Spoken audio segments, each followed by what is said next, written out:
Hey everyone, my name is Ambika Hanchate from Karnataka.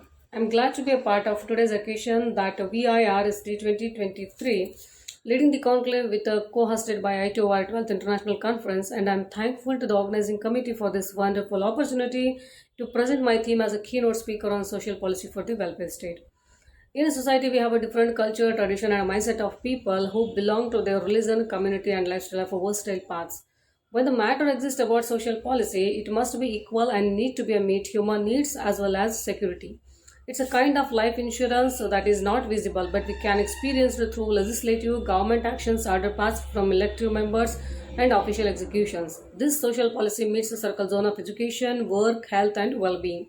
It always represents equality, improving societal health conditions, socio-economic status, and reducing many kind of issues as well as inequalities through access to the administrative service tables.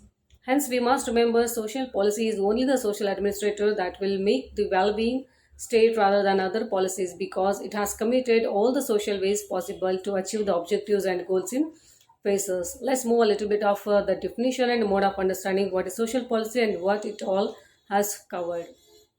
In the term given to the government policies, actions, programs, or initiatives that are intended to address and improve social problems in the social policy. And we can see nowadays how the different states policies, the governments is running variety of schemes for old age pension, disabilities pension, school children's midday meal skills, school youth monthly pension for one who not having the job, especially Bhagya Lakshmi Yojana, Shakti scheme for women in Karnataka, in a menstrual leave policies in a corporate level as well as etc. So before to move other aspects, let's come to know a little bit more about how social policies arrive, grieves, how much it will affects and on what base we can identify it. Because there is a bifurcation in a social welfare and social policy.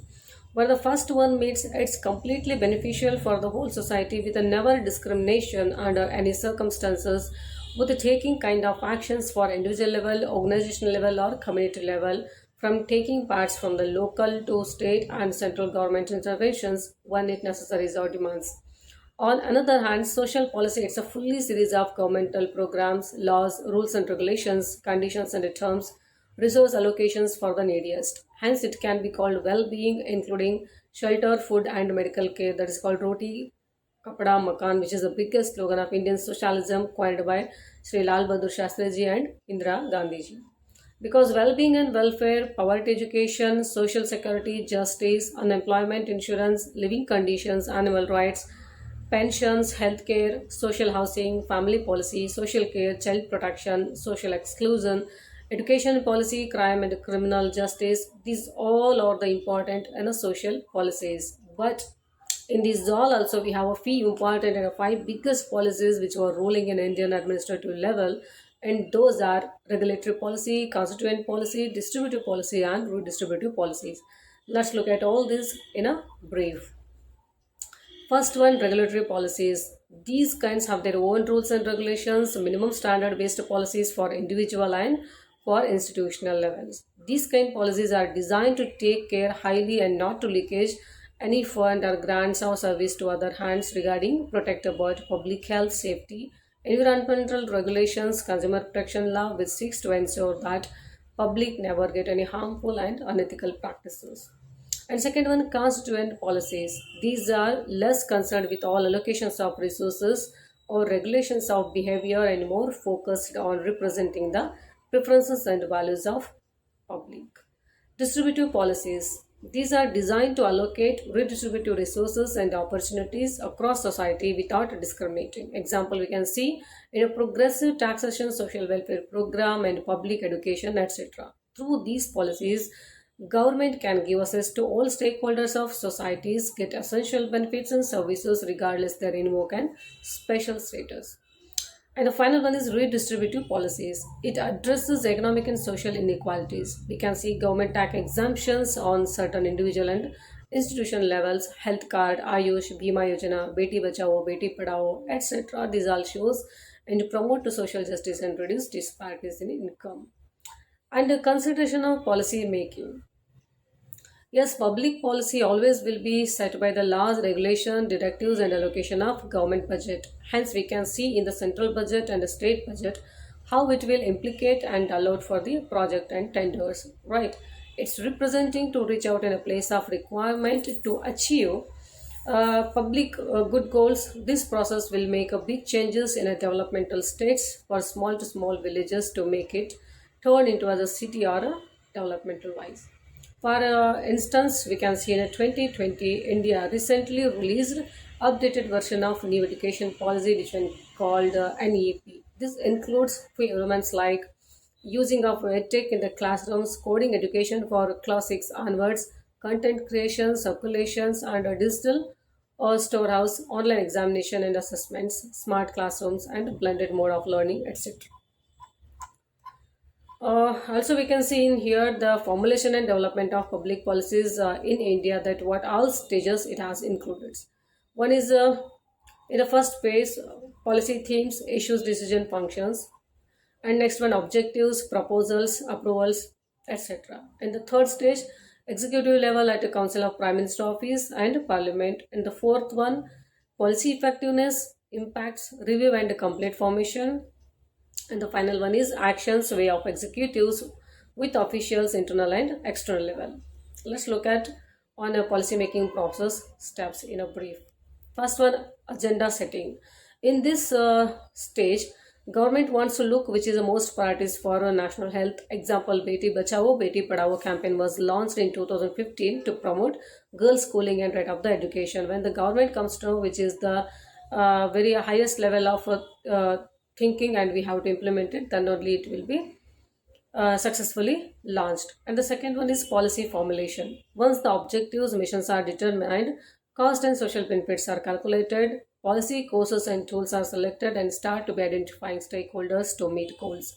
Example, Fasal Bima Yojana 2016. It comes has with aim to provide minimal support to farmers at the time of when their crops failure by the natural calamities, flood, earthquakes, etc. And the third one, adoption and legislation.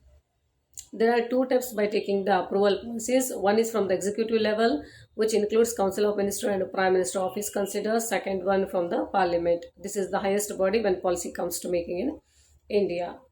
Fourth one, implementation. The branches of the government must implement state determination and successful performances depend on complexity of the policy for implementation. Example, Manrega. You can see it's a social security measures, 100 days guarantee wages to every household employees in the rural areas. If we found any defaults, clashes, any critical points, any scams or loopholes, shows that in that case public might be raised to PLI and appeal to the Supreme Court in a case of relevance of central policies. If it's related in the state, then it could be in the High Court. For example, in recent news we can see about TDP Chief Minister Chandrababu Naidu, how he was arrested in Andhra Pradesh regarding of the skills development corporation scams. Just an example. And the final one is evaluation and termination. Evaluation means how one policy can be determined to work well, because after implementing means once it implementing the policies, the plan for leading as a policy, internal and outside government peoples will be connected, coordinating to start to use it with cost benefit analysis method to find the answer. So it's not easy that what we are thinking, because once the system it is based on the different from one to another areas, expenditure, population, data subject, sometime contradictions, any oppositions, etc. In the evaluation example, we can say Janthan Yojana. It was launched in 2014 to provide financial inclusion to every household in India. Almost Niti Aayog is continually monitoring and evaluating this scheme, because once the policy is implemented, it is highly difficult to terminate. If it's terminated means must be it has many causes, obsolete or did not work well or not managing well with a lots of support from the regional people, etc. Example, in 1993, the National Commission for Backward Classes was set up, and laterly it was terminated in 2018. In that place, newly sit as the name on the National Commission for Socially and Educationally Backward Classes.